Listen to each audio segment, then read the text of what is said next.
ខ្ញុំសូមថ្វាយបង្គំលើកដៃប្រណំឆ្ពោះព្រះរតនត្រ័យ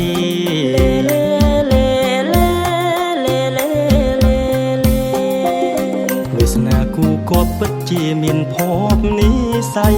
បញ្ញាសង្ឃល្អក្រៃជាគ្រឹះស្ថានសិក្សាផ្ដល់ចំណេញថ្លៃថ្លាអកាយវិចាចិត្តសង្រៀនមានវិន័យសាមគ្គីប្រុសស្រីចងមេត្រីស្និទ្ធស្និទ្ធ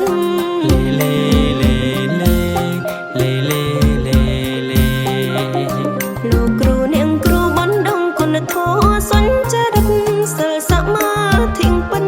ជីវិតមានបញ្ញាសង្គ្រោះគ្រប់កាយល្អចរិយារំពំ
សាមគ្គីប្រុសស្រី